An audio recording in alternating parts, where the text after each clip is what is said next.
Buenas noches, yo soy André Felipe Cuellar y vamos a empezar hablando sobre la membrana celular.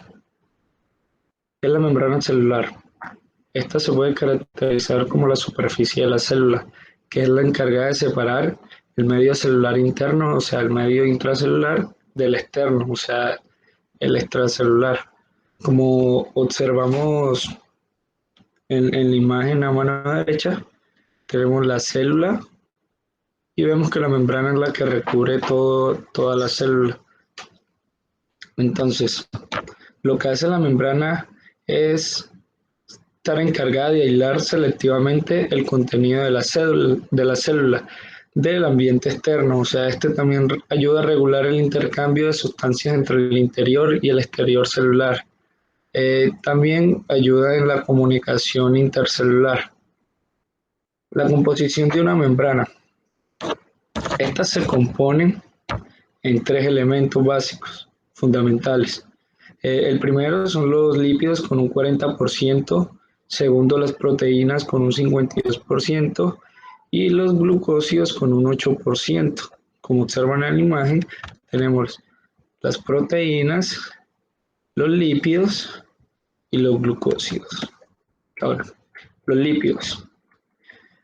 Los lípidos son moléculas formadas por dos cadenas de ácidos grasos de carácter antifático, es decir, que una tiene una parte hidrofílica y la otra tiene una parte hidrofóbica. En el caso de la membrana, los lípidos tienen la cabeza hidrofílica, esta cabecita, y la cola es la parte hidrófoba. La cabeza tiene afinidad con el agua, hay disolución en ella. Y las colas repele con el agua, es decir, no hay disolución. También los lípidos los podemos caracterizar como el ácido graso, que es la cola, no es polar, o sea, se repela y es hidrófobo. Y la cabeza fosfolípida es polar y no se repela con el agua. Ahora, las proteínas. Existen dos tipos de proteínas en la membrana. La proteína integral y la proteína periférica. La periférica no atraviesa toda la bicapa fosfolipídica y carece de regiones hidrofóbicas. Estas presentan regiones polares o cargadas. Y las integrales son las que penetran completamente la bicapa fosfolipídica y tienen regiones hidrofóbicas. Ahora, también existen las proteínas las cuales permiten el movimiento de material a través de la membrana y la recepción de señales químicas desde el ambiente externo de la célula. Cabe mencionar que las proteínas son las que desarrollan la mayoría de funciones en toda la membrana.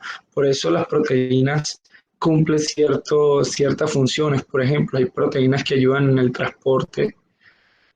También hay proteínas que ayudan en el anclaje y en la conexión. Hay proteínas receptoras y proteínas de enzimas. Ahora, los glúcidos. Los glúcidos son oligosacáridos unidos a los lípidos, glucolípidos o a las proteínas, glucoproteínas, como observamos en la imagen. Aquí tenemos el glucolípido, que está unido en los fosfolípidos directamente, y la glucoproteína que se une a la proteína. Ahora, la membrana está cubierta de glúcidos que representan normalmente el apellido de la célula, de forma la cubierta celular o el glucocáliz, que es donde atribuyen funciones fundamentales como es la protección, la viscosidad que ayuda con el desplazamiento, propiedades inmunitarias, reconocimiento celular, se desarrolla el embrión y procesos de adhesión entre el óvulo y el espermatozoide. Ahora, ¿cuál es la función de la membrana? La membrana celular cumple con las siguientes funciones. Podemos decir que la delimitación primeramente, que es la que define y protege mecánicamente a la célula, distinguiendo el afuera del adentro y una célula de otra. Además, es la primera barrera de defensa frente a otros agentes invasores. Luego tenemos la administración, que su selectiva le permite dar paso a las sustancias deseadas en la célula y negar el ingreso de indeseadas, sirviendo de comunicación entre el afuera y el adentro a la vez que fiscal de dicho tránsito. Ahora en la preservación es la encargada que a través del intercambio de fluidos y sustancias, la membrana permite mantener estable la concentración de agua y otros solutos en el citoplasma. También permite mantener su pH balanceado y su carga electroquímica constante. Y por último tenemos la comunicación. En esta la membrana puede reaccionar ante estímulos provenientes del exterior, transmitiendo información al interior de la célula y poniendo en marcha procesos determinados como la división celular, el movimiento celular o la segregación de sustancias bioquímicas.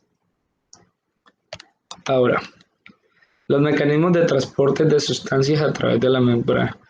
Existen dos tipos de transporte. Está el transporte activo y el transporte secundario.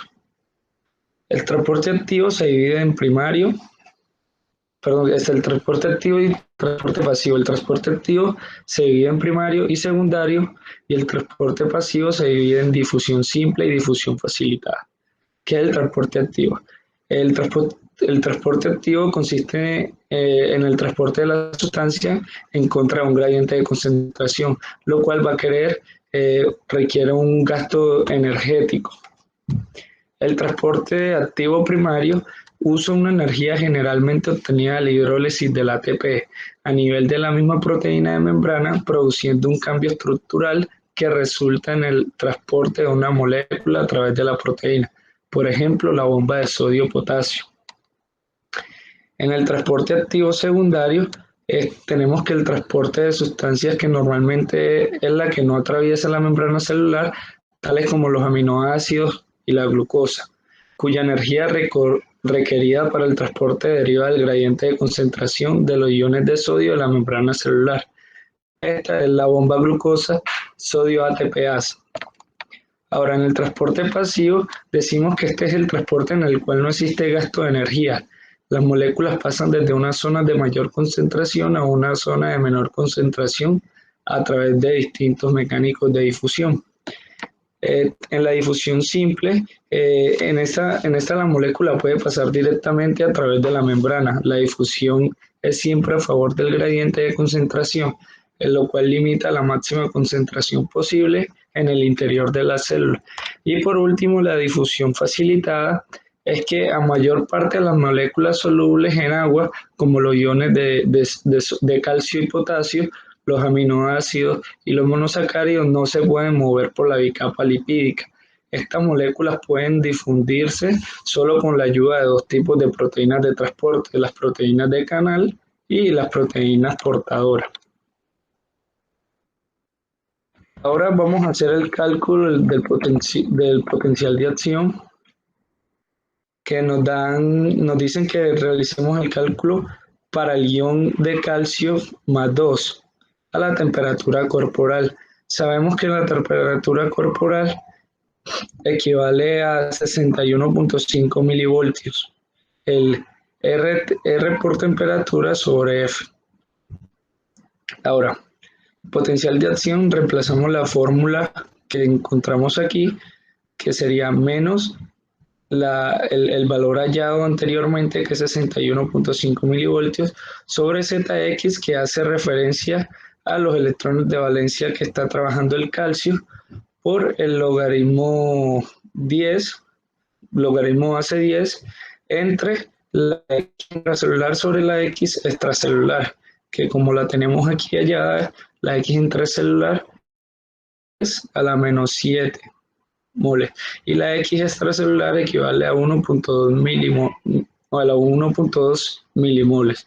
Ahora, reemplazando todos estos valores en la fórmula, nos da que el potencial de acción equivale a 125,43 milivoltios. Por último, tenemos el potencial de acción. ¿Qué es? El potencial de acción son cambios en la membrana que se propagan a lo largo de la superficie de las células excitables. Se conoce mejor en las células nerviosas y musculares, pero también ocurre en otras células. entre ellas la célula huevo asociada con la fecundación. A diferencia de otros del potencial de membrana, los potenciales de acción se caracterizan por ser todo o nada. Tienen un umbral para excitación y una duración estereotipada. Inmediatamente después de un potencial de acción, la célula excitable tiene un periodo refractario, durante el cual es más difícil o imposible desencadenar un segundo potencial de acción.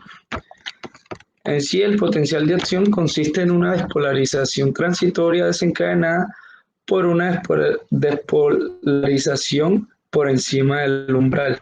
Como vemos aquí en la figura, empezamos que la membrana empieza con un potencial de reposo.